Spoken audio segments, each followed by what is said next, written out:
yourself, Brent. Thank you so much. Okay, please mute, everybody, please mute yourselves. So yes, thank you. My name is Jennifer Normoyle, and I am so pleased to welcome Katherine Egland. Katherine is a lifelong resident of the Deep South. She was born and raised in the then segregated Jim Crow Hattiesburg, Mississippi, and her childhood experiences there led her to devote her life to civil and human rights. Her active advocacy involvement with civil and human rights began in the turbulent decade of the 1960s. In her advocacy work, Katherine became a pioneer in addressing the intersection of climate change issues with civil rights, social justice, and equity. This largely stems from personal experiences in her home in Gulfport, Mississippi, where in 2005, she survived one of the worst climate change disasters in American history, Hurricane Katrina, and where in 2010, oil from the Deepwater Horizon oil spill contaminated waters located just a few blocks from her home. With both of these disasters, Katherine was instrumental in leading restoration efforts. In 2015, she also led a successful campaign to close a coal plant that was located just 5 miles from her home. Katherine is the co-founder and program director of EEECHO, and that stands for Education, Economics, Environmental, Climate, and Health Organization, and it is based out of Gulfport. EECHO uses education and training to prepare communities in the Deep South to mitigate and adapt to climate impacts and become more resilient and sustainable, as well as to engage in local to global campaigns that combat false climate solutions. On the national stage, Katherine has chaired the National Association for the Advancement of Colored People's Environmental and Climate Justice Committee since 2010, where she's been on the board of directors since 1998. In this role, she has represented the NAACP at global climate conferences in over 26 countries and on 5 different continents. I can attest to this in our email communications we've had over the last couple of months. She's emailed me from far and wide.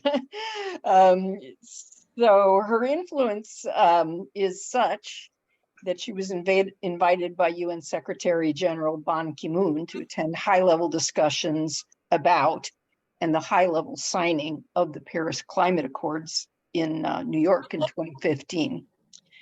In addition to her advocacy work, Katherine is a wife, mother, grandmother, retired educator, and business owner, and she is a member of the St. James Catholic Church in Gulfport.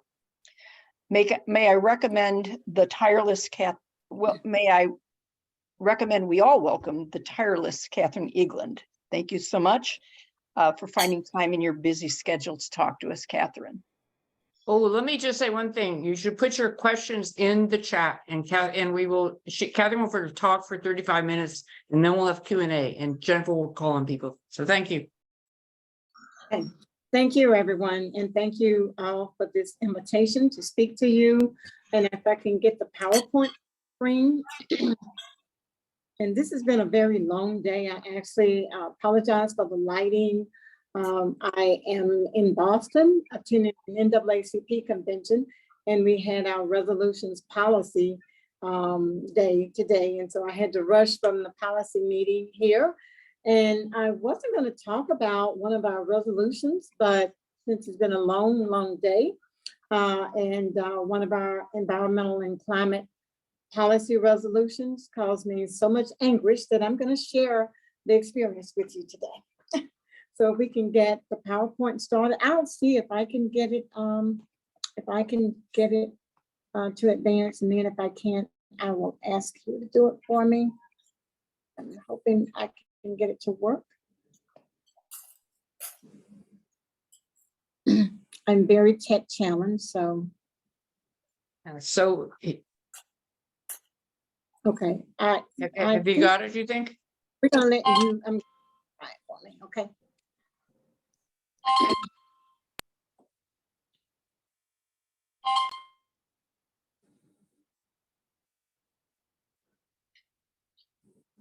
Do you want me to go ahead and try and share that, Katherine?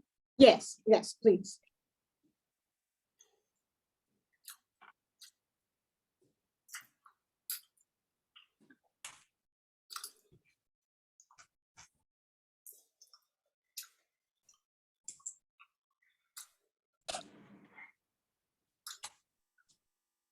Okay, so this evening, I'm going to talk to you about debunking forest fuel climate myth, or AKA, as I like to call it sometimes, forest fuel foolery. And if we can go to the next slide, these are three of the major organizations that I work with: ECHO, as you heard earlier, the Chisholm Legacy Project, and the NAACP, National Board Environmental and Climate Justice Committee. On the next slide. So I did not want to make any assumptions while you're putting up the next slide. Are you able to advance the slide to the next one?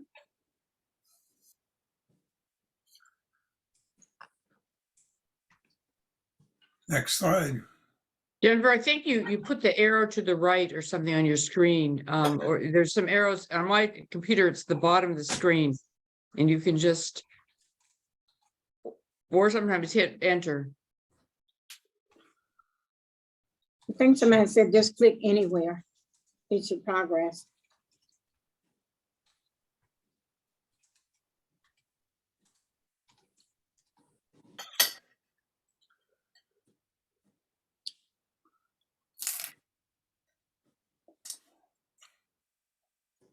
I think it's Jennifer's that needs to advance the slide.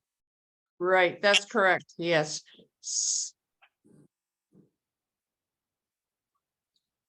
Jennifer, can you advance the slide? You're muted, Jennifer, so we can't hear what you're saying. Yeah. I am trying, and on my keyboard, which is how I usually advance slides, that's not working. Let me try it. Let's see. So she should stop and let you share. Is that right, Catherine? Oh, I don't know. I can't. I copied it and pasted the link, but I'm not able to. When I tried to put in the URL, it's not pasting. Oh, then now we're on the second slide. Okay. Thank you. So I hope we got it from here. That So, was but I- trial and error by just pressing enough buttons. That's what I learned. So I did not want to give this presentation because I can recall giving a presentation about wood pellets. And at the end of the presentation, there were two of us, two presenters. And at the end, the first question was, what are wood pellets? So, I thought I was talking to a group that, would understand, what wood pellets, what we were talking about. So I don't make that assumption anymore. I always like to give you a little bit of background. That's kind of a photo there that's kind of been blown up because the pellets are much smaller. But these are basically our forests being burned for fuel. They're being produced, these pellets, our forests are being cleared, and these pellets are being grounded and turned into these tiny little compressed pellets and then shipped overseas to be burned for energy under the guise of getting us to the 1.5 C mandate of the Paris Climate Agreement. I'll get into a little bit about that, about the science behind that, because it is controversial. But I surely most scientists are in agreement that burning forests for energy is harmful and will not get us to the 1.5 C. So if you'll move to the next slide, let me first start. And I don't have a slide out. If you'll go to the next slide. Well, first of all, this is kind of the manufacturing, the process. The process begins with the cutting of the trees. And of course, as we all know, trees store CO2. It captures the CO2. It's a natural carbon capture. It's a natural-based carbon capture. And so once those trees are cut, they are releasing decades, if not centuries, of carbon into the atmosphere. And so this entire process, from the cutting to the burning, is very harmful for communities as well as climate. And that this process takes just the cutting and the shredding And then there's the drying, the transport, the storage, the pressing, the shipping, and then finally the burning. On the next slide, just to give you an idea of some of the harmful chemicals involved in this process. And what industry will do is come into communities, always poor, struggling communities, mostly communities of color, but there are always very high rates of poverty when they come into these communities, and they boast about jobs. They take advantage of people's desperation, and they promise that they're going to bring good jobs to the community. And my mantra is a living wage should not have to kill or make people ill. And even you know, if it was a living wage, the wages and the jobs aren't even going to people in the community. Very few of those jobs go into these communities, and the communities are just as poor after these industries arrived, after the wood pellets industry arrived. They're just as poor as they were. On the next slide. And that's just some of the things. These are some of the chemicals. They emit high levels of particulates and high level of VOCs, nitrogen, carbon monoxide, carbon dioxide. All of these health hazards, and these industries come into the US. Drax is the largest. They are based in the UK. And I'll talk a little bit more about them later. The second largest in Viva, and they are based in Bethesda, Maryland. But our communities, mostly Black, brown, and indigenous, for the most part, are being disproportionately impacted. But one thing all of these communities have in common is that they are poor. And poor people are being used as pawns. They are being sacrificed for a false climate solution. The next slide. And so these are just a bit of, I visited one of these facilities, which is the worst case of environmental justice that I have seen in my years of travel and all the places that I've been. I visited one of the neighborhoods where the facility, there's just a chain link fence that's separating this facility from a trailer park with the back president. And I was there back last year, and I took my mask off, and within minutes, I became dizzy, was nauseated, my eyes, throat, and nose burned. And I couldn't figure out, because usually you don't have, most people don't have those reactions. And then I had to find out that I was having a reaction because of a chemical called, and I had to really do some research to find out what this was, because lots of time it takes months and years for people's health to be impacted. On the next.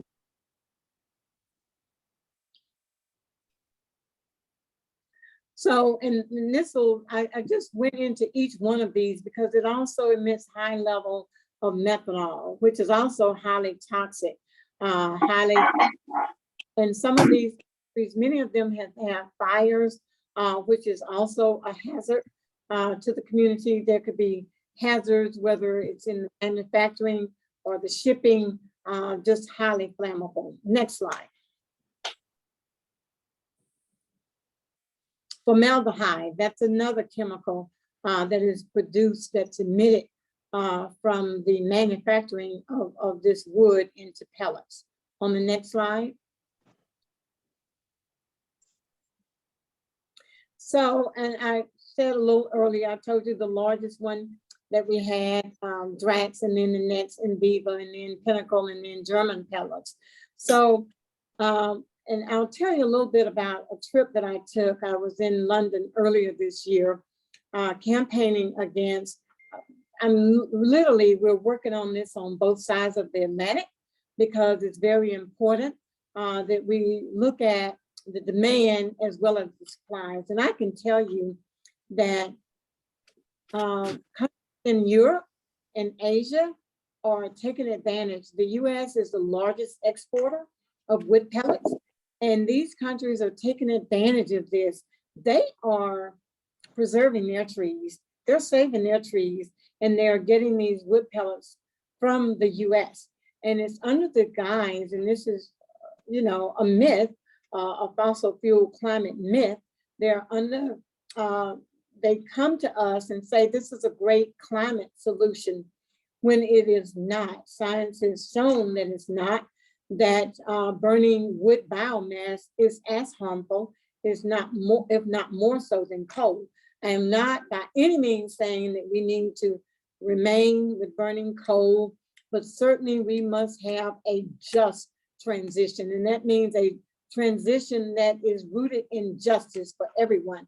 The same people who are being disproportionately impacted by traditional coal or fossil fuel energy should not be sacrificed in a new energy economy in dealing with biomass. So, and we need this just transition to the carbon-free renewable energy. We don't need the false harmful processes like wood biomass. And I have to tell my climate colleagues who will say, well, we've got to get to 1.5. We've got to do, you know, we cannot do this by any means necessary. We must protect people in the process of protecting planet. And a lot of times, these industries will co-fire the coal along with the wood biomass. And one of the things, these greenhouse gas emissions that are being emitted are not properly accounted.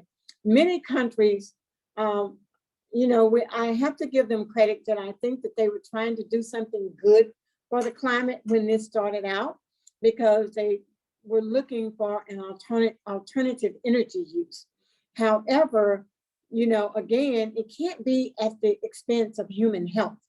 And once we're really having to push this, because we should not be giving countries accolades for transitioning their energy use to something that is as harmful, if not more harmful, than what we're already using. On the next slide. And I don't want to get too deep into the science about this. I want to really try and stay focused as much as possible on the health aspects, because people like to get others muddled in the science because it is debatable, it can be controversial, and it can be very confusing. But just to give you an idea, and I always like to show a picture because that's worth 1,000 words. This is actually a photo of showing you where the biomass facilities are located. I do have another photo to show you where they're planning to have other facilities. They're mostly in the Southeast US. I'm glad people are on from California because they are coming your way. They've already decided, well, we're not going to use this forest fuel foolery for energy and for heating and cooling homes. They're going to now start having forest fuel flights, and that is absolutely foolish. On the next slide. Okay, so I always like to have people, because, you know, it really inflames people when I bring up the race. You know, I don't play the race card, but when I see racial injustice, I'm certainly going to call it out. And I remember someone looking at this when they were talking about the southeastern states, and I know that the UK kind of turned their backs on the cotton trade that was fueled by slavery. And they're not going to turn their backs on this, because we're going to keep this in the forefront, that they are subsidizing environmental racism in the US with their demand for the supply of these wood pellets. Because these are the communities, these are the states, maps that you can look at yourself, the wood pellet trade states, and compare that with the former cotton trade states. They're almost virtually the same states. Also, if you look at the lower map, these are also the most climate vulnerable states. On the next slide, Again, a comparison, and this is the map that shows where the wood pellets are and where they're planning for more of these wood pellets. And look at the map that shows the highest percentage of Black population. So, you know, our stats, our maps, the demographics, none of this, the data does not lie. Next slide. I will hear from people that these locations also happen to be that they're not targeted because this is where Black people live, but they're targeted because this is where the forests are. It doesn't matter. It happens to be where Black people live. It happens to be from zoning, and it's all systemic, because I know that in my state and in most states, zoning is a huge factor to permitting these industries.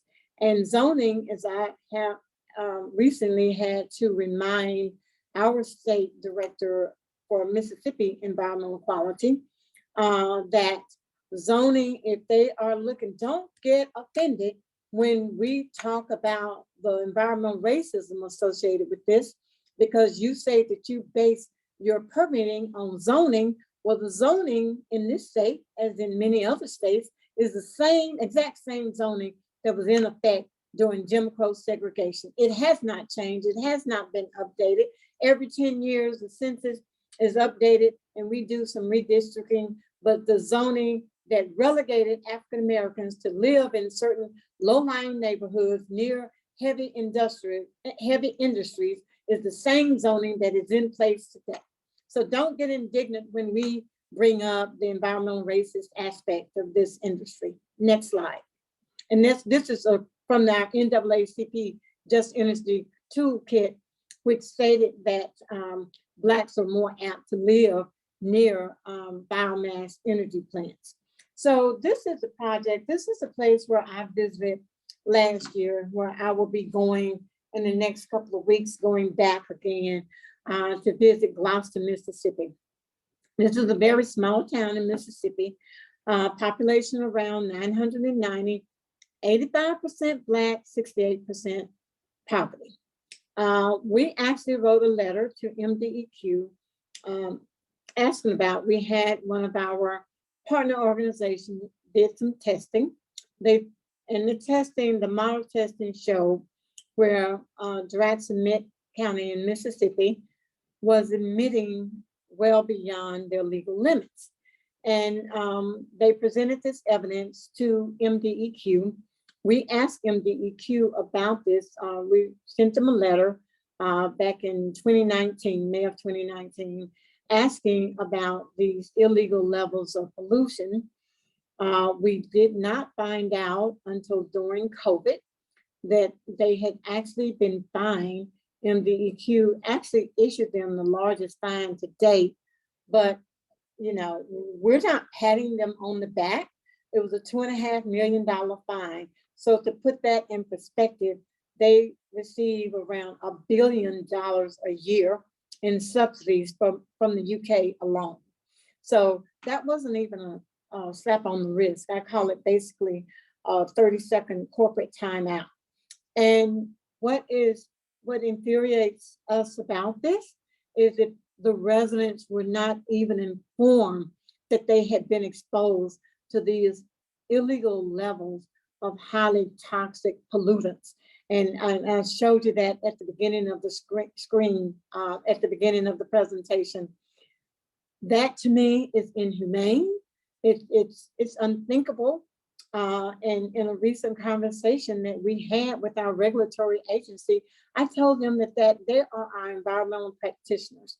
To me, that is the equivalent of going to the doctor and finding something, getting some tests, finding something wrong, and withholding that information from me and my health. The next screen.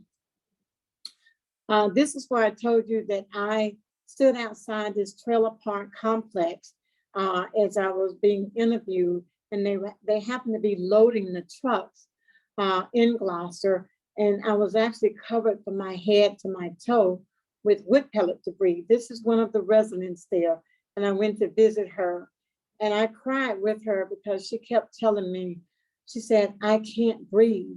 I'm having to take breathing treatment. She said, I can't breathe. this facility operates 24 hours a day. So not only can people not breathe, you can't sleep. You know, it's ridiculous. One of the things that this industry, they're very, very shrewd. Now, let me go back a little. When I went to, all of you know that I kind of grew up in the, as a child in movement in the 60s. And so I don't mind making a little bit of good trouble. And so when we went to London, we actually met for 3 days with members of the British Parliament, pleading with them about that they're subsidizing companies who are coming here and don't care enough about human health to invest in the best available control technology for these communities. But I also attended the DRAC shareholders meeting by proxy. And during that shareholders meeting, well, before the meeting, I tried to set up a meeting with the CEO and he didn't have time. Well, when I get up to make my remarks at the shareholders meeting, it was so quiet you could hear a pin drop.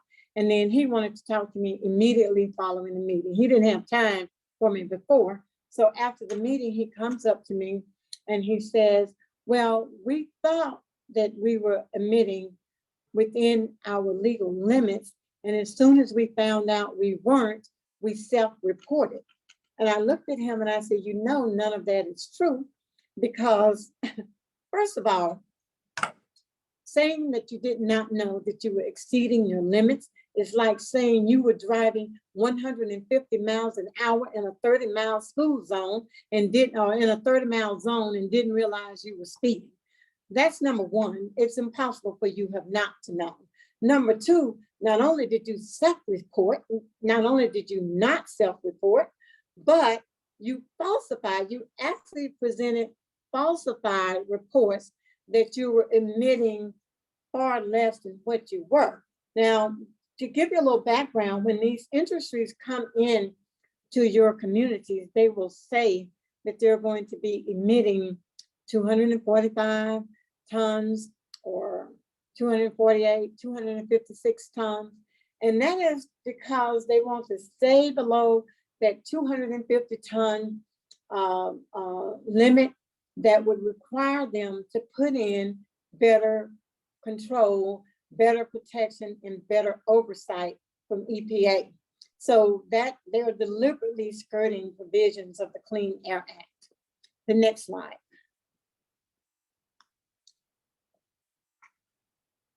Again, I was standing right at that fence, and there happened to be a truck there that was loading the wood pellets. I was standing with that near where this young lady is, just a fence separating, and you got all of those fumes coming, just no barriers whatsoever, no air monitors, nothing. And these, they will always say too, which is so aggravating, whenever I'm in Europe and I see their commercials, they will say that they're sourcing waste wood in the US when they are clear cutting our fires. And it takes you having a drone, because on the outside, on the outer perimeters of the forest, they're leaving that. But if you send up a drone or if you fly over, you will see where they are actually clear cutting our forests. The next slide.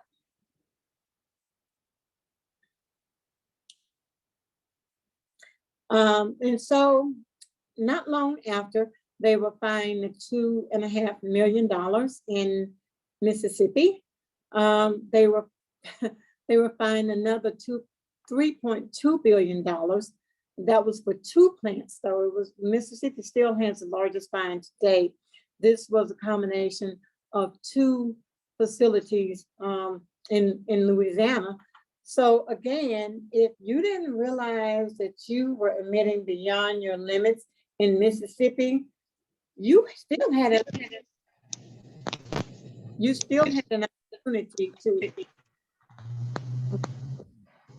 there was still an opportunity for them to report in Louisiana that they were exceeding their limits, and they did not do that. The next slide, I'm about to finish up so we can start having question and answer. So the first thing that I do when I see that one of these industries have been fined is I look up the demographics. I want to know the poverty rates and the racial demographics.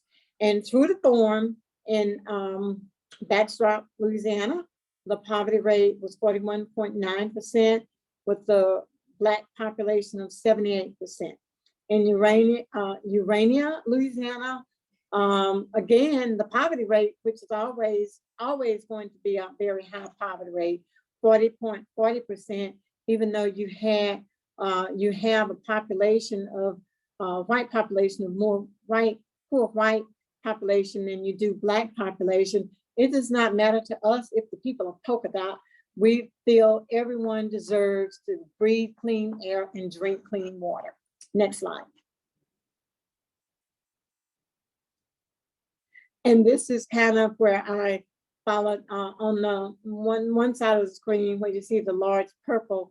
This is just showing you on that side of the screen, that's showing you where all of our trees are being shipped to be burned for energy, for a false climate solution. And the one where you see on the following the trail of deceit was, that's kind of the trail where I actually traced the this process from the cutting of the trees in Gloucester, Mississippi, to the burning of the trees. I took a 2-hour-long train ride from London, England to Yorkshire, England, to see where our trees are being burned and see the place where is doing this harm to the people in our country. So a little bit more, I think we talked about the just transition, that you go back up to the next one. And I'm just going to mention a little, and that's kind of a whistleblower, because even the shareholders of these companies of Enviva, they're being sued by their shareholders. I'm not going to go into those other slides. I'm going to stop there. And just before we take questions and answers, I'm just going to tell you a little bit about my day today, because, and I'm going to ask everyone, we need to speak up. We need to speak up for climate vulnerable communities. And we can stop the slide now. We need to speak up for our climate vulnerable communities, and we need to speak up on behalf of our climate. We cannot allow ourselves to be fooled by false solutions. And I'm going to call out one organization, something that I had not intended to do and don't particularly care about doing.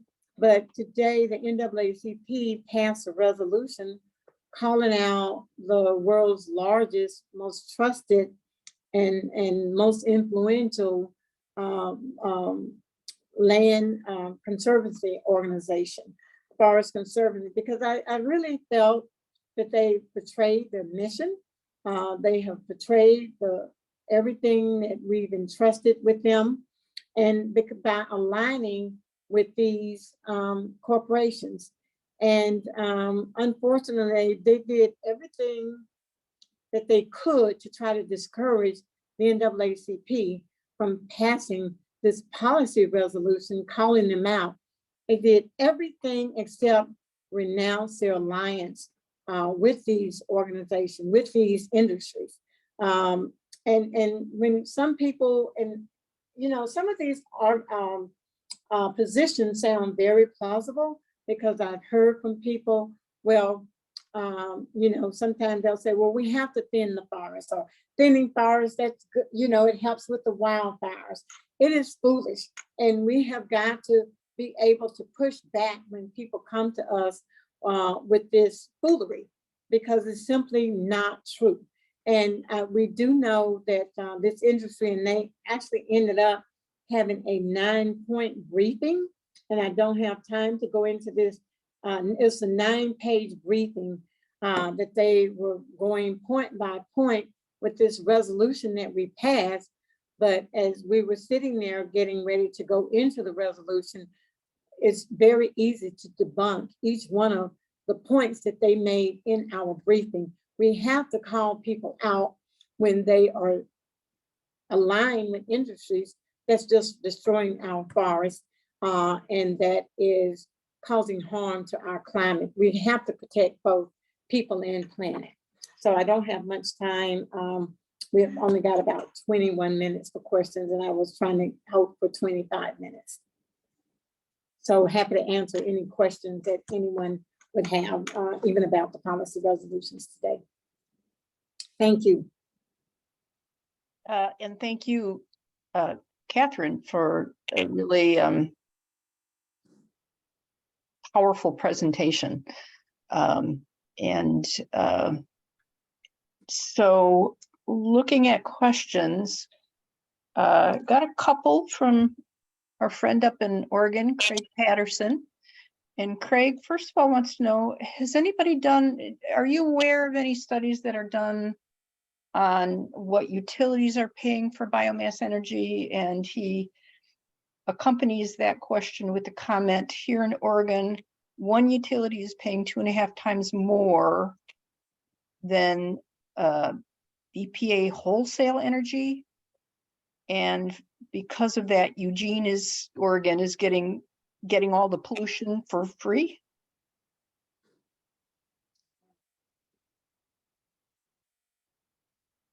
What type of energy is that? In Eugene, is he saying for coal? Is that fossil fuel energy? Well, I think for biomass energy, for biofuel. Okay, and they're paying 2.5 times for their energy for the biofuel. Should I It would- clarify? Yes. Craig, why don't you? Should I clear? Yeah, thank you. Yes, the Seneca biomass plant is paying, I think it's 8.7 cents. It's a non-disclosure contract for 15 years that the local newspaper got wind of. And the BPA wholesale rate that provides most of the energy for all the utilities in the Northwest is 3.59 cents a kilowatt.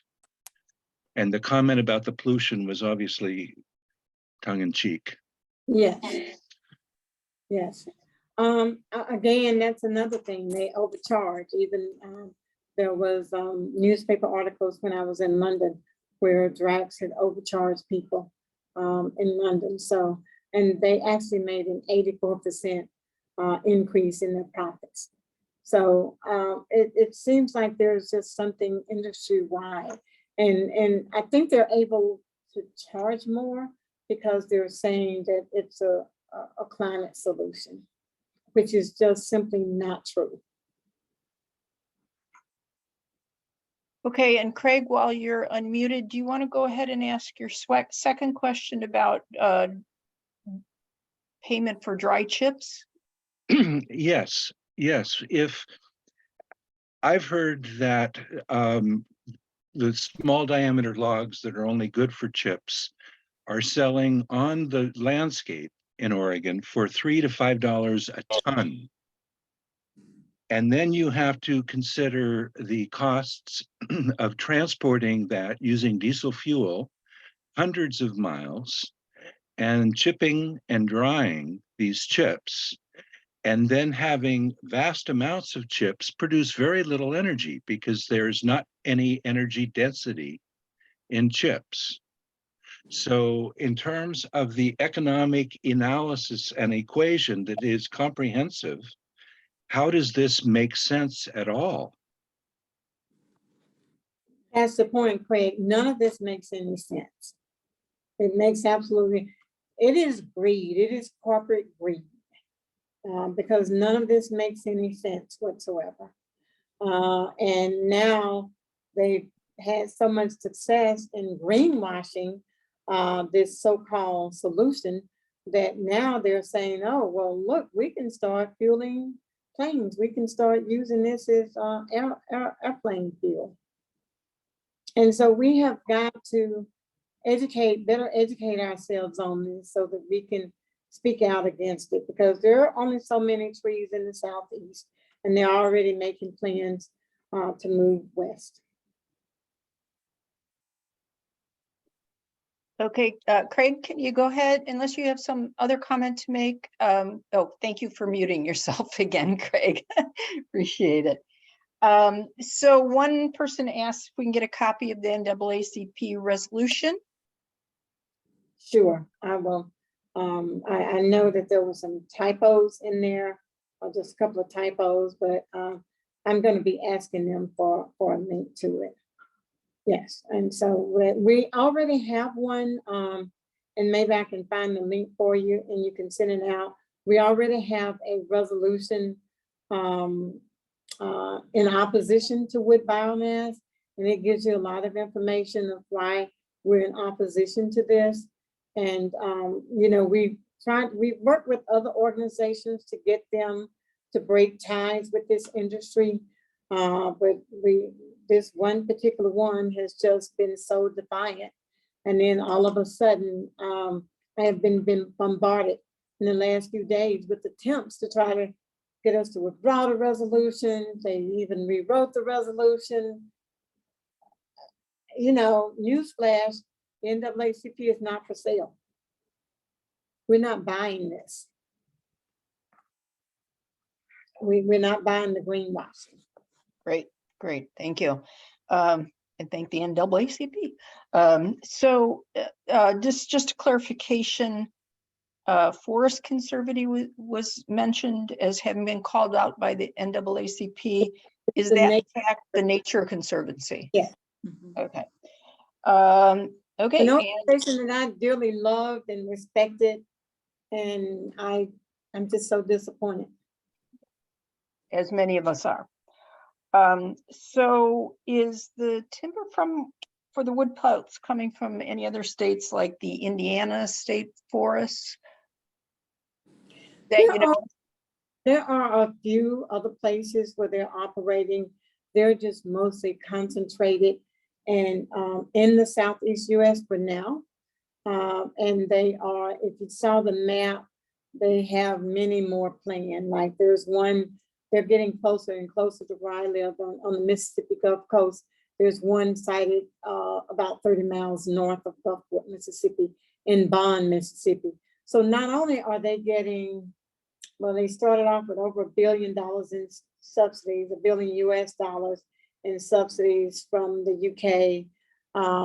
They've received billions, but we're also giving them subsidies in the US. When they come into these poor communities, our state and local municipalities are actually also giving them tax breaks. They're getting all kinds of subsidies to pollute people. And this one that's coming in Bond, Mississippi, they will have a conveyor belt of trucks coming in about every 3 seconds, 24 hours a day coming into these communities. So not only the manufacturing, but you have to deal with the safety aspect, the diesel, the noise pollution. and the same individual also asks, and I can even answer this one. Is there clear cutting happening near the pellet industries in the South? Yes, Big that's why time. you usually need a drone to be able to tell it, because they leave the trees around the outer perimeter, and you're not allowed to go in the facilities. Supposedly there was supposed to have been a meeting. Some Drax officials were supposed to be coming for a community meeting today, and then they suddenly called the meeting off over the weekend. Said something else came up and they weren't able to go and meet with the Gloucester community.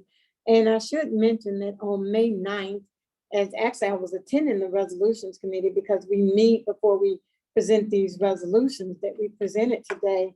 And on May 9th, I was in Baltimore, and we had this big meeting with EPA, NDEQ, the community, and I think there may be some people there from the Department of Agriculture. We had this big meeting that we had been trying to get our federal government officials and federal and state officials to do for 2 years. They finally did it on May 9th. And we found out a few days after that following week, that they had been assigned yet another fine. They had been assessed another fine. And they spent the day, MDEQ, EPA, they spent the day in Gloucester, Mississippi with those people, telling them how they were supporting them and they were there for them, but they failed to tell them that that industry had once again violated its emissions limit, and just didn't tell the people anything, and they spent the day with them. And to me, that's cruel and inhumane. Okay, and Catherine, do you believe it's primarily the EU and the governments of the EU that and England that are spreading falsehoods about biomass, or have the companies gotten directly to the consumer and bypassed government information? I can tell you in speaking with members, spending 3 days, speaking with members of parliament, they are getting leery. You know, we have, there's a letter, and I can send links to all of this. There is a letter to where years ago, over 800 global scientists, 800 of the world's best scientists wrote a letter to the EU. We have had occasions in the US where one occasion over 200 scientists have written a letter to our US Congress, on another over 500. And so government officials, members of parliament, members of our US Congress, we have to keep this in the forefront. We have to talk about it. We have to get their attention on it. This is the reason why I'm just, you know, ordinarily I'm not trying to be discreet about it, because we need to sound the alarm. We're not only in a climate emergency, but this is an environmental emergency for our communities. And so more and more they're realizing that this is not a climate solution. And with the UN, they're just not counting the emissions. So when these countries convert, these emissions are not being properly accounted on paper. But let me tell you, you can't fool our atmosphere. You can write anything you want on a piece of paper, but you're not able to fool our atmosphere. It's getting the emissions. And with regard to the situation in the Southeast, Catherine, are you and ECHO and the NAACP working with the Dogwood Alliance at all? Yes, we have alliances with Dogwood Alliance, Environmental Integrity Project. There's just a whole list of organizations that we're working with to try and bring visibility to this issue. And I can tell you that the industry does not like the alliances. And too bad. Surprise, surprise. So I don't know what your familiarities with the situation in California and the kind of impending problems we may be facing going forward. Are you aware of any California plans about biomass as far as exportation to other countries like Asia? Well, and I Other do that continents? I do think that California is going to end up, it's closer for them from the US to go to Europe. And I think that as this industry, if we allow it to continue proliferating, that California will be facing this problem to supply the demands of Asian countries. Last year, we hosted a delegation from Japan that came to Mississippi. They came on a tour. There was a journalist, a scientist, and there was a delegation from Japan that came to the US to look at these industries firsthand and see the harmful impacts that they had on communities. And so, yes, you do have countries in Asia who will, this will be in demand for them. While we were meeting in London, there was also a gentleman from Vancouver, Canada, and most of theirs. Canada is the second largest exporter of wood biomass.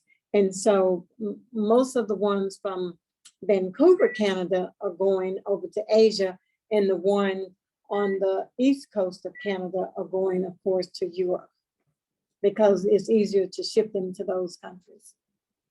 And within the EU and England, where is most of the wood pellets landing? Where are most ending up? Most of them are ended up in the UK.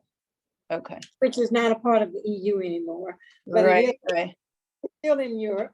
And so most of them, that's where they get the largest subsidies from the UK government. which the UK government, like I say, they are, we keep talking to them, and we're going to keep talking. We're going to continue talking to them. I can tell you that they were in disbelief.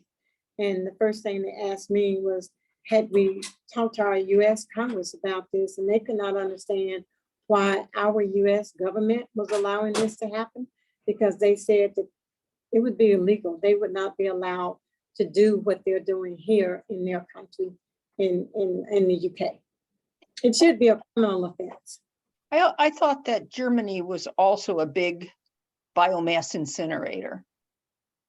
It is, but not as large as the facility that I went to in the UK. That's the largest. That's in Yorkshire, England. Okay. And like here in California, where this would, this I don't think any of us wants any of this to happen, and not only because of the health risks, the impacts on forests and forest health, the impacts on general health, also the impacts on community of color. In California, that might look more like indigenous rural communities, and communities with people coming from south of the border, also poorer white rural communities. So, but just what are your thoughts? What kind of words of wisdom can you pass along to us here in California in terms of kind of how do we jump on this? What are the most effective things that we can do? How can we get the general public educated, get people on the bandwagon? Who should we be contacting?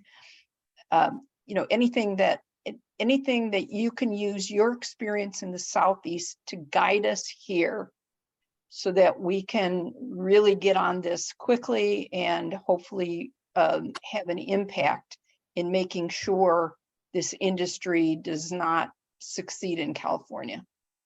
And I would say that you're already off to a good start. You're educating yourself now.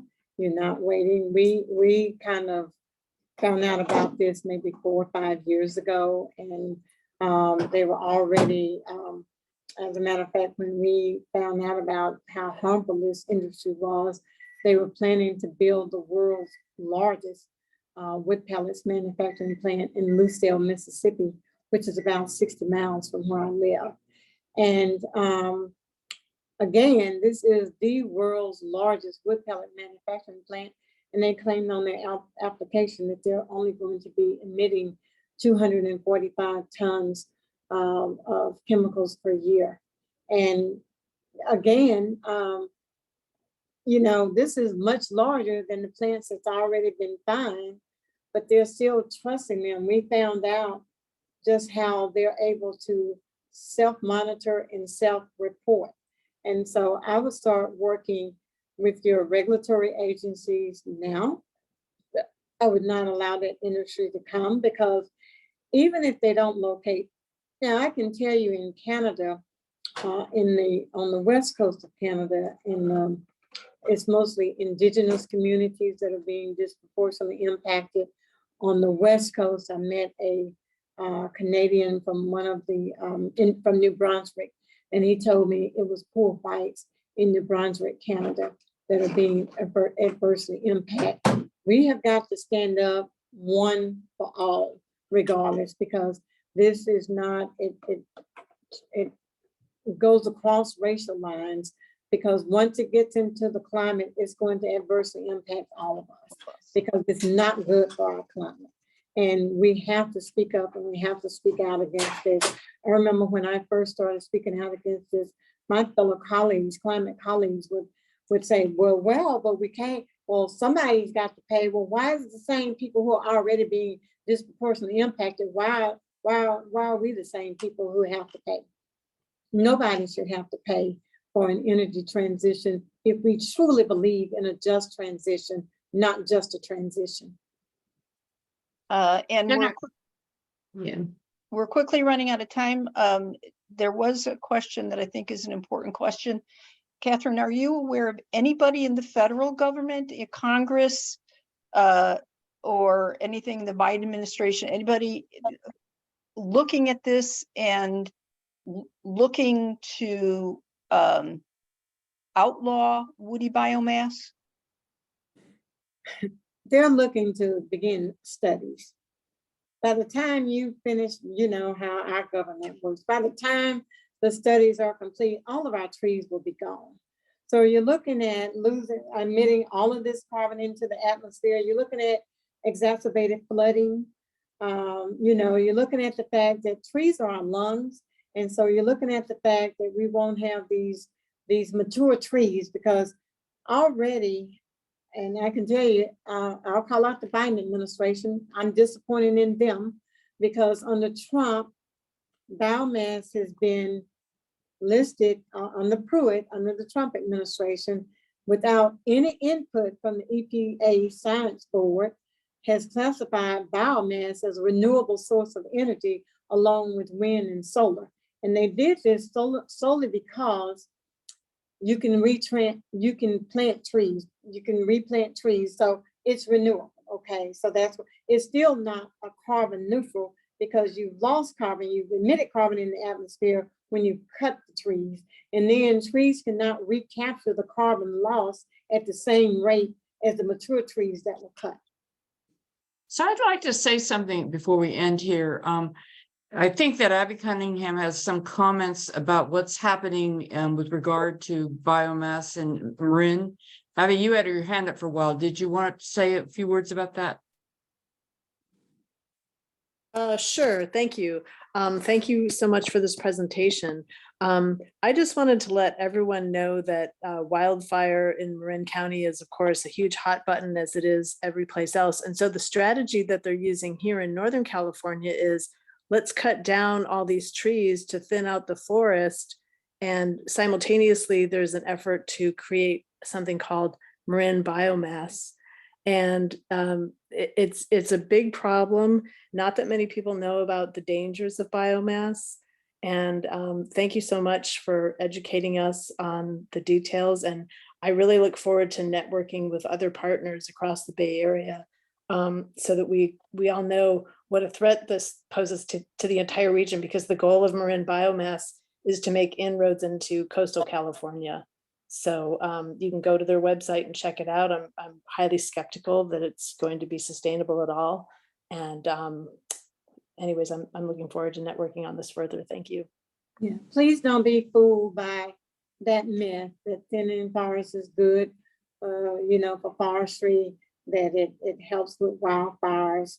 It's just simply not true. Thank you so much for emphasizing that. That's what we're starting to realize as well. Thank you so much. I really appreciate you speaking to us. Thank you. Catherine, we have just a ton of kudos for you in the chat. Thank you. Also throughout the talk in the chat, there was a lively comment, a lot of comments, and posting of relevant websites. So I suggest everybody save the chat so you can get to that later, because there was a lot in the chat. So before I don't know how to save chat, so if anybody can save it. Yeah, bro.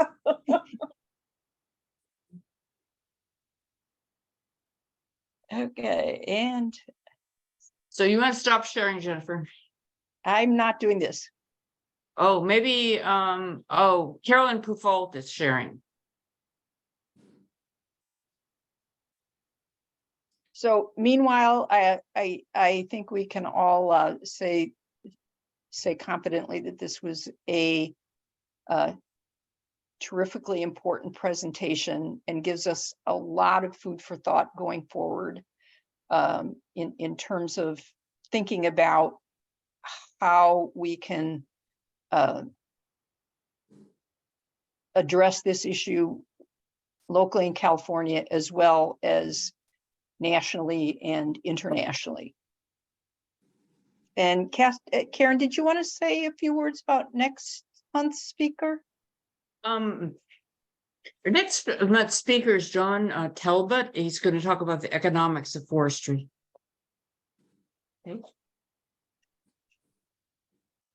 Okay, all right. Well, thank you everybody for coming. And the next speaker will be the third Monday in August at 4 p.m. And we'll send out announcements pretty soon about that because it's coming right up. Thank you so much, everybody. Thank you so much, Catherine. Bye-bye. Bye.